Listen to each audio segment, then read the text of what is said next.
किसी भी बालक या बालिका का जन्म किसी भी नक्षत्र के प्रथम, द्वितीय और तृतीय तथा चतुर्थ चरण में होता है, लेकिन जो गंडमूल नक्षत्र का जो प्रभाव है, यानी जो 6 नक्षत्र हैं, उन नक्षत्र में यदि बालक और बालिका का जन्म हो जाता है तो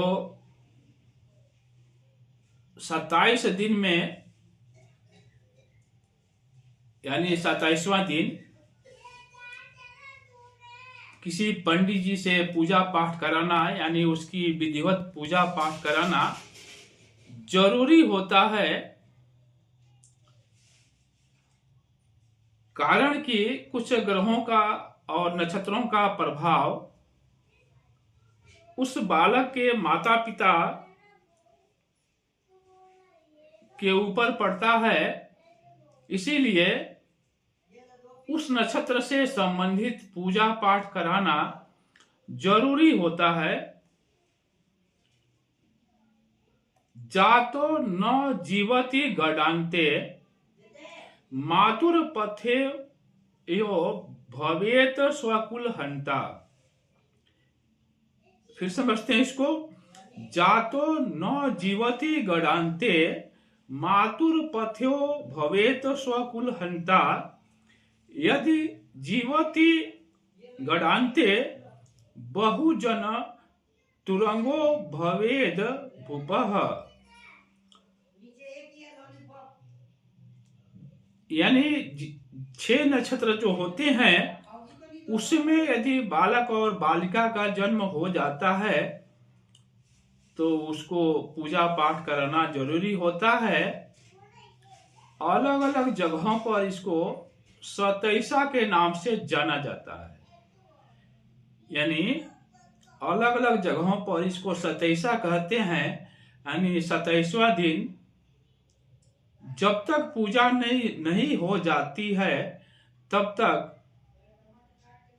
लड़के या लड़की के पिता को लड़के का या लड़की का, यानी बच्चे का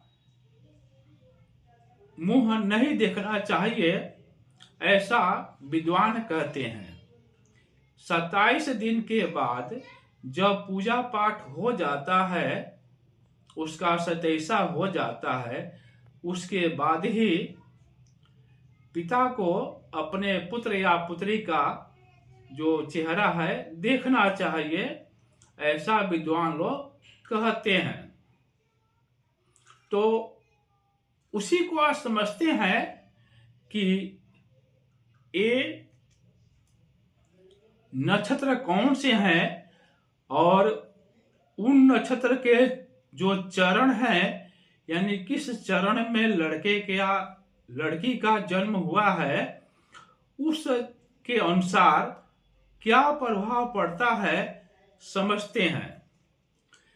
केतु के 3 नक्षत्र होते हैं, अश्विनी, मघा और मूल। यह केतु के नक्षत्र हैं। बुध के 3 नक्षत्र होते हैं, आश्लेषा, ज्येष्ठा और रेवती। ये जो 6 नक्षत्र हैं, यदि किसी बालक या बालिका का जन्म इन नक्षत्रों में हो जाता है तो विद्वानों के अनुसार इन नक्षत्रों से संबंधित पूजा पाठ अवश्य करा लेना चाहिए। नमस्कार, आप सभी का बहुत बहुत स्वागत है। आप देख रहे हैं हस्तरेखा और भाग्य दर्पण। मैं जयप्रकाश शर्मा आप सभी का अभिनंदन करता हूं। आज के इस वीडियो में गंडमूल नक्षत्र के अनुसार जो नक्षत्र हैं, जो गंडमूल नक्षत्र हैं, नक्षत्रों के चरणवार प्रभाव को समझने की कोशिश करते हैं। यानी जो नक्षत्र हैं, प्रथम चरण, द्वितीय चरण, तृतीय चरण और चतुर्थ चरण में यदि बालक और बालिका का जन्म हो जाता है तो उससे क्या प्रभाव पड़ता है उसको समझते हैं। सबसे पहले देखते हैं अश्विनी नक्षत्र। देखिए, किसी भी नक्षत्र के 4 चरण होते हैं, तो ये जो 6 नक्षत्र हैं, तो प्रत्येक नक्षत्र के 4 चरण होते हैं, 4।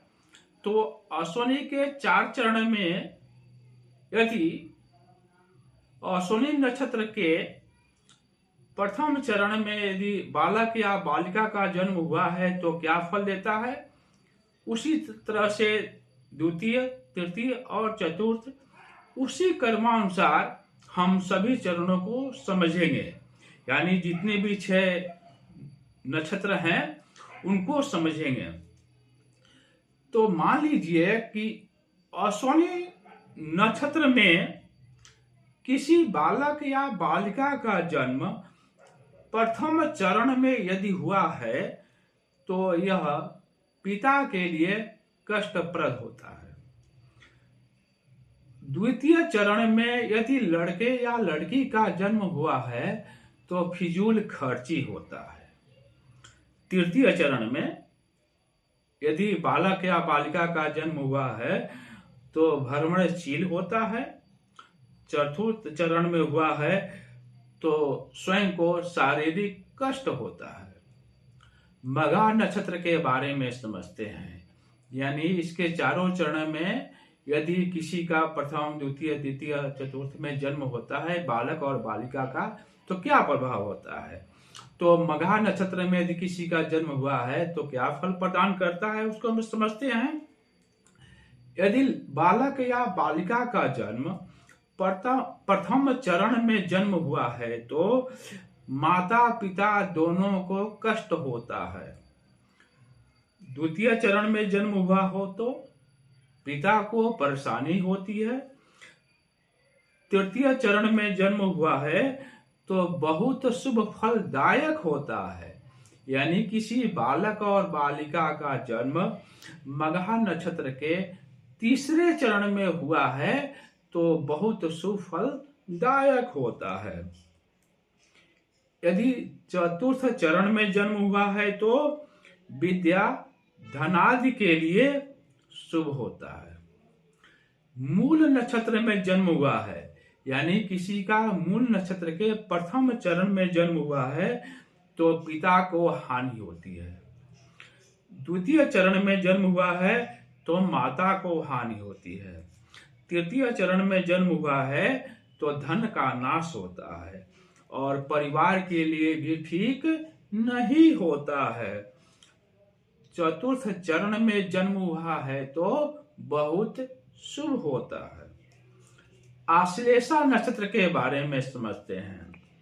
यानी किसी बालक और बालिका का जन्म आश्लेषा नक्षत्र के प्रथम चरण, द्वितीय चरण, तृतीय और चतुर्थ में हुआ है तो क्या फल प्रदान करता है उसके बारे में समझते हैं। यदि आश्लेषा नक्षत्र के प्रथम चरण में हुआ है तो कोई विशेष दोष नहीं लगता है।